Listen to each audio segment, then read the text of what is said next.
watch it again. And we'll send the link out after the program as well. We will be starting with our author panel, which will be led by our guest moderators, who I will introduce in a moment. Again, feel free to put any of your questions for the authors or our moderators in the chat. We'll do our discussions, our author moderator discussions, and then our authors will read some of their works, and then we'll have our Q&A from the audience at the end. And then at the very, very end, we'll have our drawing for prize books. And if we pull your name, we'll contact you after the program. So with no more further housekeeping, I'd like to introduce Noni Irving. She's practically a Pacific Northwest native. Her parents moved here to the greater Seattle area when she was a baby.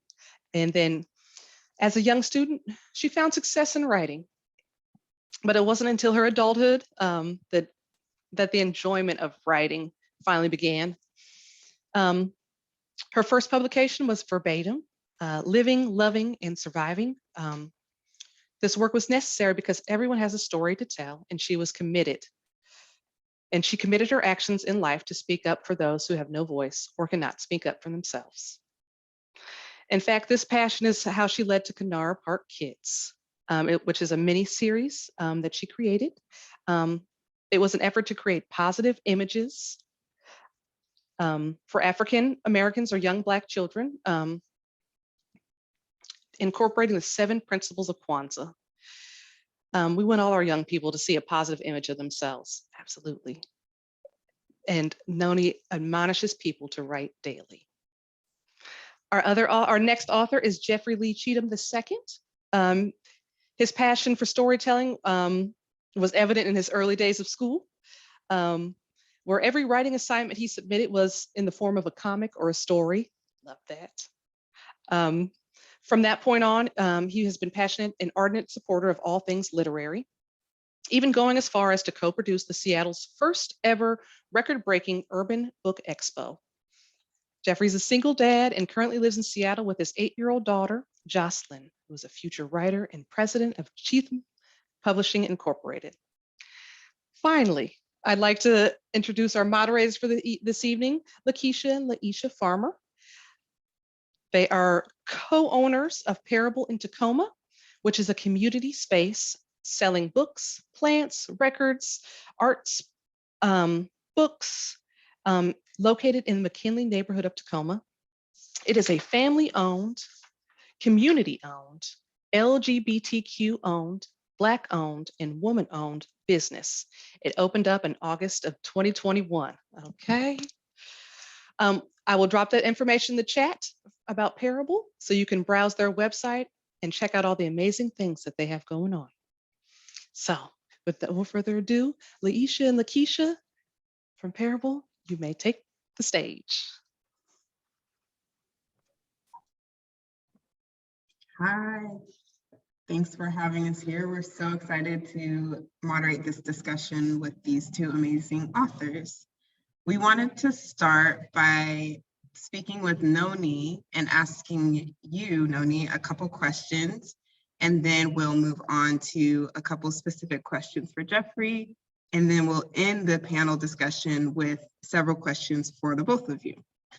So to start, for Noni, in Kanara Park Kids, you decided to humanize the 7 principles of Kwanzaa. I've never seen that done before. Why do you think it was effective to have the principles of Kwanzaa be children? I love that question. Thank you. And thank you for the invitation, Pierce County Library System and the team. Well, I am a parent and I have, my husband and I have 2 sons. They are 14 and 19 now. And when I think of what happened is I saw children in shirts that were affirming. And I thought, well, isn't that interesting? They are affirming, anyone who's seeing that is reading it and affirming themselves. What if they could see positive images of each other? And what if, and it was just this rabbit hole of creativity, and in the process of rewriting a book my Baba wrote 25 years ago called How to Celebrate Kwanzaa Year Round. And the combination of that and my sketch pad and pencils led to, well, what if they're all friends, and where would they play and what would they look like? And it was just this wonderful ride. I think it's great because what happens is, I thought children would like the images of the children, and adults would like, the Adinkra symbols or the words. And really what happens is they say, well, what principle is that? Okay, that's me, that's the one I want, and they resonate, or the principle is what resonates with them. So to turn them into, or have them be children or young people, makes it easy to identify their personality, their character traits, and then you learn, before you know it, you've learned the principles of Kwanzaa and you've just made new friends. So that's kind of why that is. Thank you. I love that. So with your series, can we talk a little bit? We have, I think, 4 of the books, and there's 7, correct? Or 8. There's 8, because there's the first one that introduces Kanara, Yes. this Kanara Park that is made up, right? Mhm. And then each of the kids has their own book, so you can learn about them individually. Yeah, and in each of those, there's this tree that connects all of the characters. And for context to our guests, the flame tree is big, protective, and majestic with flaming red leaves, quote, end quote. Yeah. Kind of reminds me of like grandparents, or elder watching over the Kanara Park kids. So what does the flame tree in your series represent? It's like your family tree. It speaks specifically to ancestry and heritage. That's why the tree is there. The tree is in the center of this Kanara Park, and there are 5 play areas, and they play these intelligent games in Kanara Park, right? And they're brilliant young people. And so the tree is right in the middle, because that's where our heritage and our ancestry is right in the middle of our world. And I looked all over for the right kind of tree, and I just searched and searched, and I found a tree that is native to the coast of Africa, and it's also grows in the United States down near like in humid areas like Louisiana. And so there's that connection to us Region 6 folks, right? The diaspora. And I love the color, and really it's when you're creating, it's about, for me, it's exploring and keeping all drafts, right? Because you edit and you look for different things, but keeping all pieces of content, because sometimes you go back to it and you say, oh, well, I remember that. That's actually what I wanted, or, how did I get away from that? But the tree, back to the question, is specifically about our grandparents and our great grandparents and our great great great and our ancestry that we never had a chance to get to know. And my family and I have done the ancestry.com, and we got all kind of surprised when we saw the results, but it was a really great experience. So I think I love the tree because that is a real tree. That's a real life tree, and the description of it is actually how it grows. I have pictures of it in real life, and I think the illustrator of the tree did a good job of reflecting how that looks in real life. And it's huge. It grows out, and sometimes they put these fences around it to protect it, because depending on where it grows. But just wonderful. Awesome. So our last question just for you is, at Parable, we have a lot of like open mics for poetry and music, and it's just so warm and welcoming when we have a lot of creatives. So I'm wondering, with your poetry and writing, how do you inspire others, or how can you inspire others to do creative work? Well, I'm a part of African American Writers Alliance, Seattle-based writers, but we have global membership now. And I always crack up when somebody says, "Oh, I'm not a writer," and then they read this beautiful thing that they just made up in their mind, or they have this whole artistic skill set and say, "Well, I don't know what you mean by you're not a writer, but that was really beautiful." And so I think I would just encourage people to come and listen, because sometimes they think poetry needs to look a certain way, or literary art needs to look a certain way, or they have to have gone to school for it, or different everything, right? We make up these definitions, and it really is about the art. And it really is about, for me, it's about the principle of Kujichagulia, which is to speak for myself. I name myself. No one speaks for me, right?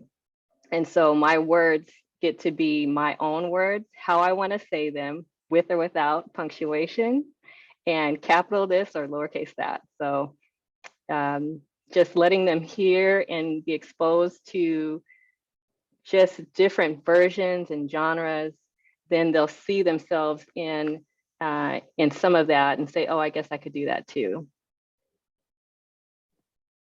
Thank you so much, Noni. Thank you. I love that answer, and I think it's really helpful to be reminded that there isn't one way to write, or like a blueprint. And I think a lot of people do come across that block in a way where they think that they have to write it in a certain way. But I think it's beautiful what you're sharing about how each person has their own voice and can share it however. And also what that reminded me too of just is also of how like Black folks talk, and like it doesn't always align with like Western or American grammar rules. And it's just really beautiful to have space to speak how we want to speak and write how we want to write. Absolutely. So we're going to ask a few questions to Jeffrey, and then we're going to circle back and talk with you both collectively. For Jeffrey, we reread your book, Why is Jane So Mad? And I love how Why is Jane So Mad touches on the emotion of anger as being complex and also tied to grief. We are also able to witness Chad as someone who holds space and compassion for his friend's anger, even though he doesn't understand its source. Why is it important to you for young readers to witness Black children navigating grief, anger, compassion, joy, and more? Ooh, that was a good one. Okay. It's important because it's the approach I took with Why is Jane So Mad? I wanted to show the image of, like you said, the complexity of emotions, of anger, because anger could be pulled from many different sources. And it was important to do it with Black children because of the images that we get shown of when Black kids get angry. It's always A and B. There's never, let's dig to the source. It's always like, oh, this Black girl is angry. That means that she's this. Or this Black boy is angry. That means he's that. No. I hate to say it like this, but I wanted to humanize Black anger.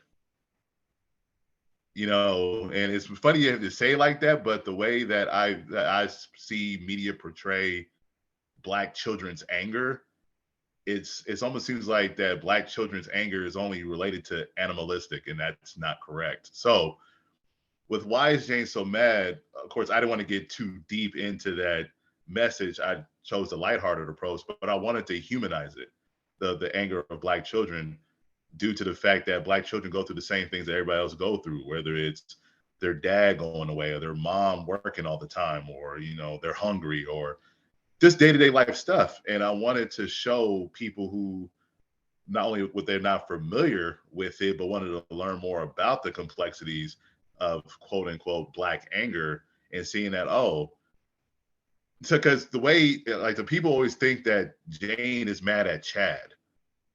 Every time they see the cover of the book, they think Jane is mad at Chad. But then when they open it and read that, oh, wait a minute, Chad, a Black boy, actually is concerned about his Black friends, like trying to cheer her up, because the image of Black boys and Black girls is always animosity. And I wanted to do my best to show that I know Black girls and Black boys can be friends. They can't love each other. They can't get along. And that was my attempt to start the conversation on why is Jane so mad? Is because her father was away and she missed her dad. So that was the reasoning behind it. Yeah, I love that. Like when we got it from the library because it's awesome that the libraries have Why is Jane So Mad? And so, like illustrates how emotions pass and move through us, and we can be labeled as angry, and it can be very frustrating, especially as Black folks, because it makes us think that we're like this permanent state of being. So anyways, I really appreciate that. So I'm going to shift gears a little bit. You talked about, well, in your bio, it's about your organization, Seattle Urban Book Expo. Did I get that right?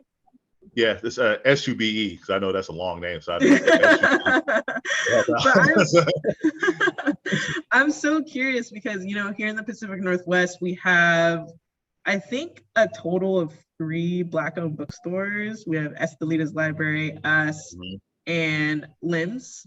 Yeah. And so then now tell us a little bit about Seattle Urban Book Expo. Like, is it for authors, books? How does it relate to the Pacific Northwest? So the Seattle Urban Book Expo, it came from story time. So the story, the idea, when I first got into writing children's books, I started off in self-publishing. And it was in 2012. I was like, I'm gonna write a book for my daughter, because we went to Barnes and Noble looking for a book on dinosaurs. But when I looked at the children's book section, I didn't see any books that had her face on it. So it's amazing to me now how all bookstores is just plastered with Black and brown faces now. But like not even 10 years ago, that wasn't even the case. So we went there, we couldn't find a book for her, and I decided to write one, to get cool dad points or whatever. So when I started researching how to write a book, of course you learn about traditional publishing, but I was impatient. I didn't feel like doing all that. And then I found out about self-publishing where I could do it myself. I was like, okay, cool, I'll do that. I didn't know anyone I could talk to get advice from. Nobody was there to guide me, mentor me. So I was all the way DIY. 2 years later, I published my first book. Then I was like, okay, I have to let people know I wrote a book. Where do I go? Then I heard about book fairs, and book fairs weren't that popping in where I was from. So I was like, okay. And also they talk about table fees and all that. And I didn't got money like that. So I was like, whatever. And then I got invited to go to a book fair in Toronto, Canada. One, I'd never been to Toronto. And 2, I was like, why not? So I went out to Toronto, Canada in February during NBA All-Star weekend. I've never experienced cold like that before. It was negative 20 degrees. So I've never complained about Seattle weather again. So I was a part of that book fair, and all the Black and brown faces blew me away. But the fact that all these Black and brown faces had Caribbean island connections to it. So I was exposed to a different type of Black culture that I'm not privy to up here in the Pacific Northwest. So I fell in love with that whole experience. When I came back to Seattle, I realized that we had a problem. There wasn't any Black book representation of a community up here. And that's where I got the idea for the Seattle Urban Book Expo, with the blessing from Toronto Urban Book Expo. I made sure I was cool with them. So the idea of the Seattle Urban Book Expo is to not only create a platform for Black and brown aspiring writers to showcase their work, but we're also providing services and writing services for those that do want to, so that way they don't feel like I felt for 2 years, where they couldn't go and they didn't know where to turn to learn how to self-publish. And the way that we do that is by, hosting events like the Mixer or the Seattle Urban Book Expo. So that way people who are fans of Black and brown literature or cultural literature, they know they can go to the SUBE event and at least find authors that match what they're looking for. So really, I'm just creating space for authors, for people who want to write something, whether it's they want to make a career out of it or whether it's a passion project. I want to create space for those to do that. So that's what SUB is. Thank you so much. I think it's really interesting because, you know, when we started, before this was recorded, it was just us. We were talking about your event at the station. And it's funny because when we decided that we wanted to work on a project together, we went to the station. We're like, hey, you're a cool crew, like you're a person of color, like how do you start businesses? How do you start anything really, like creative projects? So it's really cool because we get to stand on the shoulders of giants. Like I think you starting, like being a Black author and starting this, you and Noni doing various things within the community is just how we, as just starting out, not even a year, can do these things. So just thank you both. I think we should bring back Noni and Jeffrey together for our next couple questions. Yeah. So we're gonna ask a couple questions for y'all both, and either both of you can answer, or whoever feels called to answer. So no pressure, but if it speaks to you, we would love to hear both of your voices. One of the first questions is, how do you get through creative blocks if you ever experience them?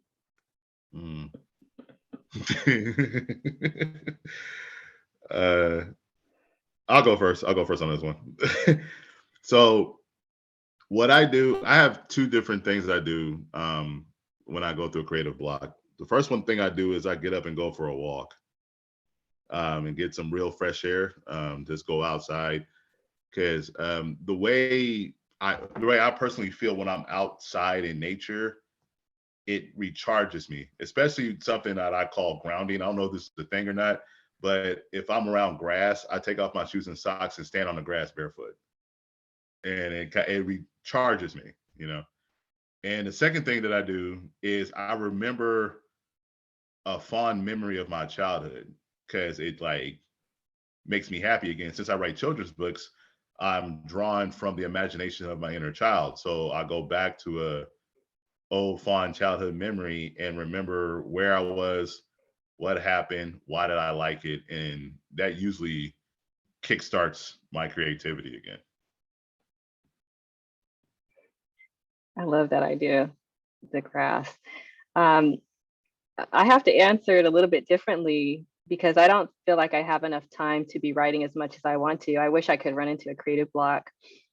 For me, I've got just sketches and notes and just a folder that's growing. But I recognize when what I call the edit assassin is on me, right? And when I start editing my work out and then I back up, I don't even transition into it. I just close my laptop and walk away because I know that that's probably the only thing that's gonna let me just take some time away from it and then come back to it. I have the opportunity to be part of a critique group, and I think that's helpful because it's a lot of things. It's helpful, it's annoying, it's it's important because it shows you the perspective of other people. And, we all agree that our writing is our own writing, but it's really nice to hear suggestions and then have the choice to incorporate or not incorporate those. So I would just suggest a small group. There's only 3 or 4 of us, and they're fine to look at drafts. I've had them help me knock out a really important piece that was time sensitive. So things like that are helpful. Yeah, that's great, especially since this one over here is a creative, so that's why she asked that question. Yeah, I was just gonna say, like, even though I have a totally different medium, I paint and make clothes and things like that, but I agree that it's so helpful to be in community with other folks, because I feel like if I'm in my own world, like you said, the editing assassins, they strike, and I feel like a lot of my ideas end up just sitting on a shelf or in the corner, but when I'm creating with other people, it's easier to get the things just pushed out and just get it out into the world because I have that kind of support system. So I think that is definitely something I would highlight, is like working with other people whenever you can, and not necessarily to create together, but just to have other people around you. Yeah, so y'all have children's stories, and I'm assuming y'all have children's in your life too. I really wanted to ask this question. Laisha came up with it, but do your kids like your books?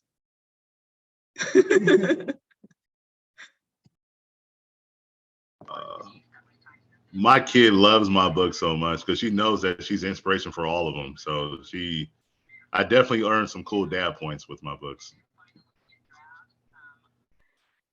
I love it. So I wrote verbatim before I met my husband. So my son saw that it published and they didn't really get a chance to read any versions of it. But my oldest son, he said, I'm going to be the next publisher when he saw them sitting on the kitchen table. And it never dawned on me that that would be the effect. And then for Canard Park Kids, they were part of the review and comment process. Even, first we were going to just do the cover in color and the interior in black and white. And they're like, oh, I can't even see it if it's not in color. And so like they have full edit permission. So I appreciate their perspective because they are the audience. And it's not about the age of the children, it's just about the perspective of young people, because it's different once you start operating around adults all the time. So I definitely, they love it, and they would love seeing that you had it held up. Kelsey, who was holding up some of them, but they love seeing that because they know that they were part of it. That's really sweet. I wanted to ask one quick question about collaboration. So both of you seem to collaborate with different publishers and different illustrators. And I was just wondering if you could elaborate on how important collaboration is for your process.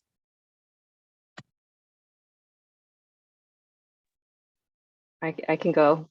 I self-published verbatim at first because like a little bit different from Brother Jeffrey, I really didn't feel like hearing what anybody had to say about it. It was what I was going to put out regardless. So that's what verbatim was about. It really was about something that I needed to do.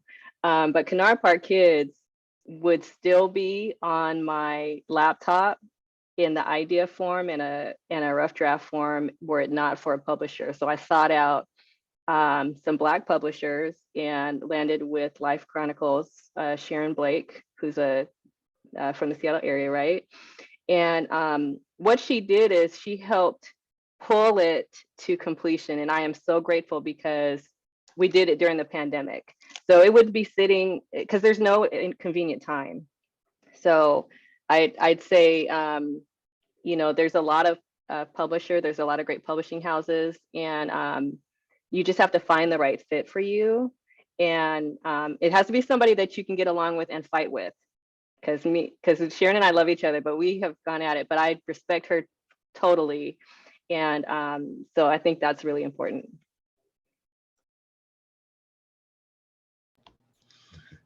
I love Sharon. Sharon's the homie. I love her to pieces. As I went through the journey, I realized that collaboration is important because you always learn something that makes you better, because you're bringing in experts from all over the places that are strong in places that you're at that time weak in. When I first got started, I didn't know what a manuscript was. I thought you literally just wrote page 1 and you wrote what happened. But then like an African brother who I used to work with, I forgot his name, I apologize. He told me how to write a manuscript, and then that, like stuff like that. And also how to find an illustrator. I didn't know any artists until one of my graphic designer homies was like, hey, check out this thing called Thumbtack, which is a website where all freelance artists are. So I wouldn't be where I am today if it wasn't for collaborations. And anybody who says that they're self-made or done it by themselves needs to stop lying. Because no, like, because you need great people around you to make anything work. That's with anything, especially with art, because art is powerful. Art, like I view artists as people who capture what's going on at the time. So we're time capsules. And in order to do that, you need the perspective of other people around you to crystallize your vision of what you're doing. So if you're gonna pursue writing, art, anything, you need to be partners with great people. And I want to plug Jeffrey here because I had already known of some of the work that Sharon had done because of being part of AWA, African American Writers Alliance, and some books that had just been released. But I've actually met her and talked to her about the Canard Park Kids series at the Seattle Urban Book Fair because our tables are right next to each other. And I was like, I have to connect with you. And it was just this wonderful opportunity. And so I'm really grateful because there's things that you plan to do that you just don't get to. And then there's these moments where you just have to take a hold of them. And that was a wonderful opportunity. Thanks, y'all. And this actually is our last question, but it's interesting because you all talked a lot about it. So, it's Black History Month. And thank you to the library for hosting this too. I lived in the library, so as a kid, so I'm appreciative of y'all.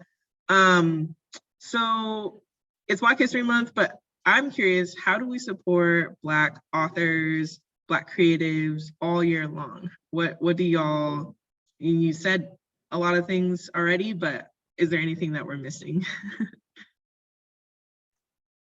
I'll take a run at it. I added Parable to the list of community spaces where we want to do our writing and reading in community, because there's a lot of locations that are full of books or are great places, but they don't feel comfortable for our African American voice, being able to say what we want to say, how we want to say it into a community that receives us. A lot of how AWA, or African American Writers Alliance, came to be is because an individual was looking for a place to read without having to qualify their words and explain their sentence and all of these things. And so I think letting more and more people know that you're there.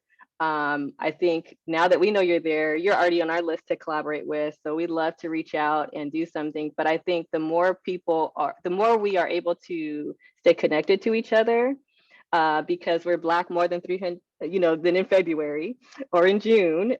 So it's nice to have that space throughout the year. And I think the more you have an opportunity to hear the variety of Black authors, because it's not just one genre, the more you realize, oh, this really does need to go out in the world. So that's how I say we just connect and do things intentionally. That's awesome. That's a lot better than what I was gonna say. So thank you. I was gonna just keep it. While we got this: buy the work, share the work, network with the artists. I call authors artists sometimes because it's artwork what we do. So just buy their work to help them financially because it's hard out here for authors. Share their work because it allows the authors and artists to reach other people and network because of the collaboration aspect. It really just helps. Like it helps cultivate that type of energy. It cultivates that kind of environment. If you just buy their work, share their work, and network with them, that really helps out a lot. And that's what I think we all agree that's what we all need is just keep supporting our work. As long as you really support our work, like don't buy the work being nice. Like it's good to be nice, but we rather you buy it because you want to buy it. That helps out too. Like, yeah, I'm not gonna. Okay. Yeah. But yeah, just buy our work, share our work, and network, collaborate with the writers who produce it. Awesome. Well, thank y'all for this portion of the event. I think Pierce County Library System is going to take it away from me here, and then we'll hear y'all read some of your awesome work.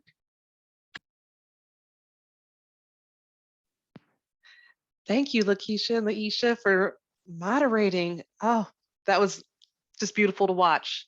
Thank you, Noni and Jeffrey. Just gives me chills. So yeah, this portion of the program, I'm not sure who wants to go first, but yeah, we would love to hear some of your work. I mean, I've read them, but I'm ready to hear it straight from your mouth because I think it sounds even more beautiful. So you now have the stage.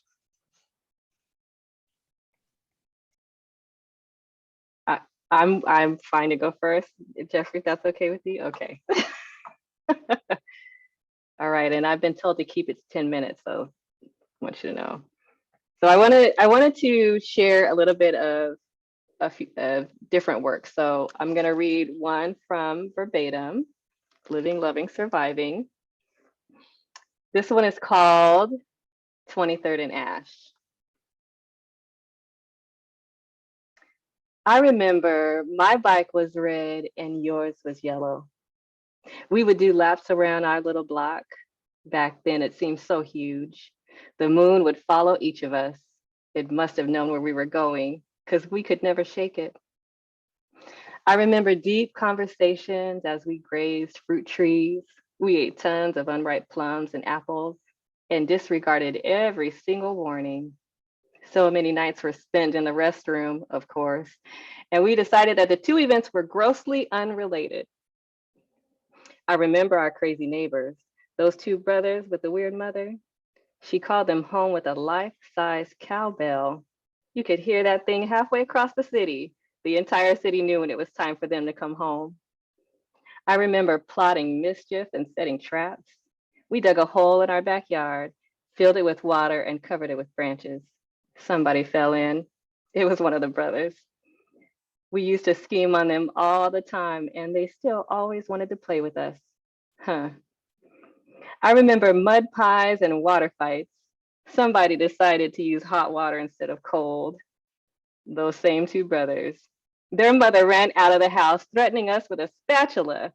That picture in my mind will always be funny. I remember climbing trees and rolling down hills. We played tag until the streetlights came on. No worries, no fears, except for the neighbor's dog. And no reason to do anything but have fun. I remember that block belonged to the six of us. We were the best of friends and the worst of enemies.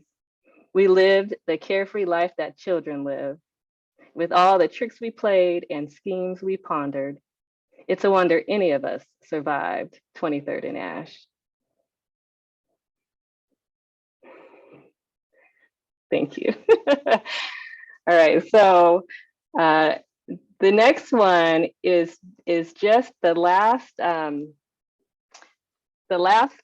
2 pages of the first book of the mini series, Canara Park Kids. So I have my little sample set. So there are 8 books in the series, and the first one introduces the park and all of the kids, and then each Canara Park kid has their own book. Parents call me and grandparents call me and say they sleep with their books. they love the books, right? And I thought they would use the books because they match their clothes. So they would be with Coochie Chagalee when they're rocking red or whatever. So anyway, so the first book, just at the very end, because remember, we've introduced all the kids and their names just briefly. And the tree is narrating the first book. What a wonderful group of friends. After playing, they come over near me. I am the flame tree. I'm big, protective, and majestic with flaming red leaves. I remind them of their history and the ancestors they have never known. So here's that, okay? Canara Park gets its name from the candle holder that is used in our Kwanzaa celebration. These kids are the best of friends, and there are 7 of them, just like the 7 principles of Kwanzaa. Kennard Park kids are intelligent and aware of their heritage. I look forward to every day when they come and spend time here in Kennard Park. So I don't want to give away that, so you got to get the series and all that good stuff. And then I wanted to share one that I just wrote. And so this will be in the next book of poetry that I do called Tamasha. So when I was born and I had my naming ceremony, the name given to me was Noni Tamasha. And I've never gone by Tamasha, but I always kept Noni. Tamasha, I'm looking forward to publishing this sometime in the next year or two. This poem is called Tell Me Again, and it's inspired by Mr. Delbert Richardson's 1619 Resistance, Resilience, Remembrance, Liberation exhibit that he just did November, December, and January for the City of Seattle Arts and Culture. And it was the Arts at King Street Station. Tell me again. Tell me again about my melanin skin and how my story began on the soil, rich with minerals and precious stones, hot dirt, clay, and sand. Tell me again about my intricate hair, markings and symbols that speak of my kin, shells, gold and silver, red, yellow, and orange. Tell me again about my amazing skill, mapping the stars and ocean currents, drawing and documenting the times, preserved on walls and held by our griots. Tell me again about architecture and chemistry, healing practices and metallurgy, exquisite tapestries and geometric precision, monuments that nearly touch the sky. Tell me again about my glorious imagination, inventing traffic lights and the ice cream scoop, patents upon patents and engineering sketches, problems noted and solved with my creative genius. Tell me again about my melanin skin, never starting with ships or chains or shackles. Go back to the continent, in the garden, Mother Africa, where we all begin. Thank you.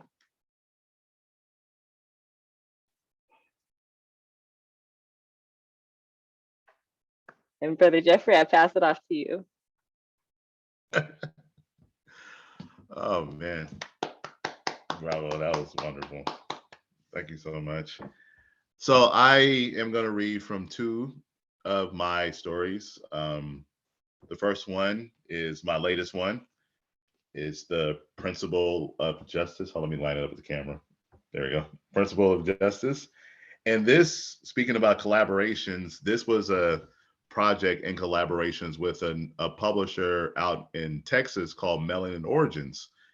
And this is part of their Mayat series, the Ancient Laws of Mayat. And they wanted to do the 7 principles of Mayat, and I was in charge of doing justice. And the 7 principles of Mayat are truth, balance, order, harmony, righteousness, morality, and justice. So, so I'm gonna read some from this one right here.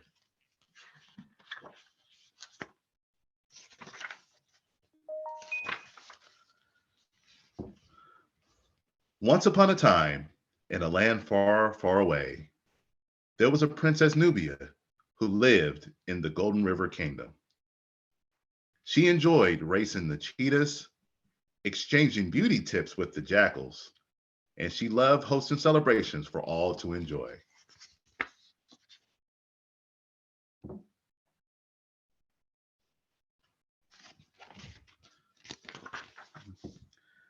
Despite Princess Nubia's caring and fun-loving personality, the main reason everyone loved her so much was because she treated everyone fairly and always made the right choice. One day, Nubia visited the waterfall and saw that the hippo tribe was sad. The hippo king saw the princess and cried, "Thank goodness you are here, Princess Nubia. There has been a great injustice. Those crocodiles have stolen my crown.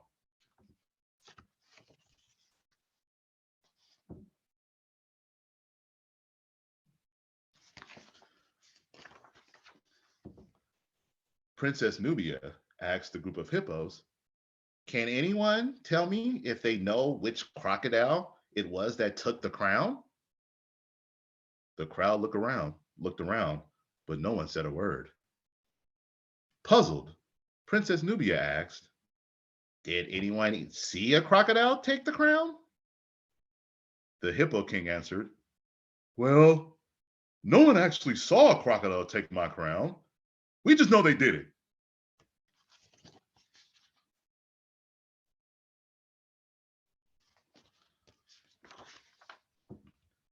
Princess Nubia followed the Hippo King to his treasure room to see the empty pedestal where the crown should have been.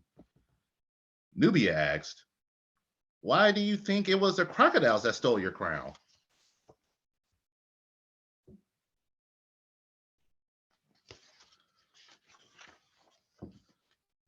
Well, we beat the crocodiles in the water race last year, and the Crocodile King swore he would make us pay for beating them, explained the Hippo King. Now my crown is gone. I know it was the crocodiles. I'm sure, said the Hippo King with certainty. The hippo crowd cheered, but Nubia wasn't convinced. She recognized a tiny footprint next to the pedestal.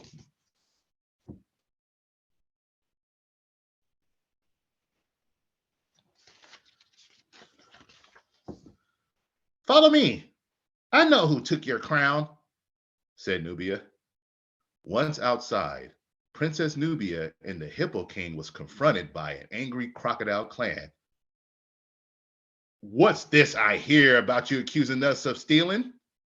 Shouted the Crocodile King.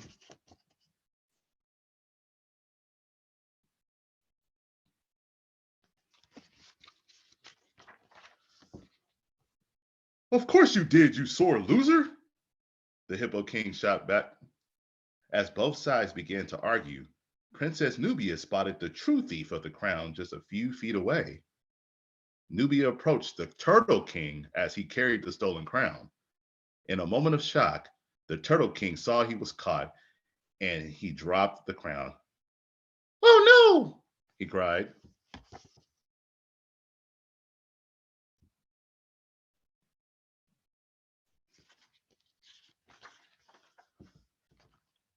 Why did you take the Hippo King's crown? Princess Nubia asked the Turtle King.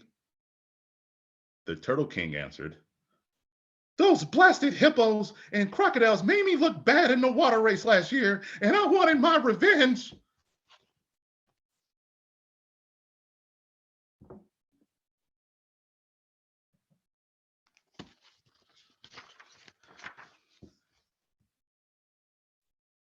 The thief has admitted his folly. Take him away, Princess Nubia said as she summoned the royal guards to take the Turtle King to detention. The Hippo King and the hippo crowd, being a bit embarrassed, then turned to the crocodiles and apologized to them for jumping to conclusions. And the Crocodile King humbly accepted their apology.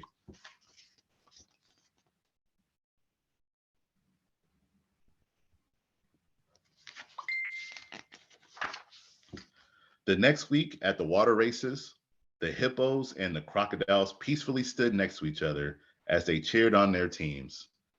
This warmed Princess Nubia's heart as she enjoyed the fair and fun competition.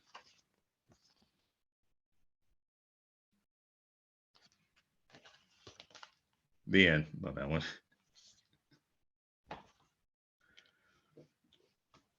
So I know I said I'll read another one, but I felt like I took all my 10 minutes, so I'm gonna stop it right here. Thank you though for the opportunity to share my story with you guys. Thank you, Jeffrey. Thank you, Noni. Oh, the voices were perfect.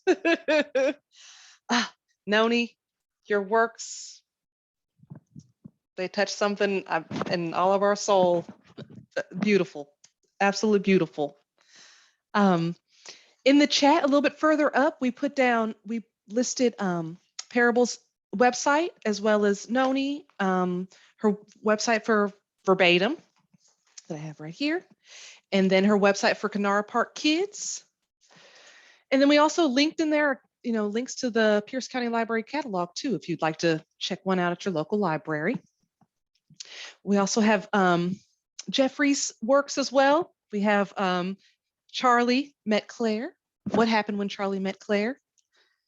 And of course, I have a copy of The Principles of Justice that was just read to us. I love it. I love storytellers, and two are fantastic. And we also have a copy of High Blue Sky, which is another work from Jeffrey. And so their websites are listed in the chat. If you'd like to go check them out, purchase those and share those with your families, or you can check them out at Pierce County Library. Jeffrey also has an event this weekend that we discussed a little bit earlier. He'll be joining actually one of our authors from last year, Rosa Nicole Booker, this Saturday, or Saturday the 26th at the Seattle Urban Book Expo presents the Wine and Read Mixer. And there's a link to that event as well. Again, I'm going to open up the chat now for any questions, comments that you have for our amazing authors/artists. And we're going to try and get those answered for you today. Oh, you're very welcome, Carrie.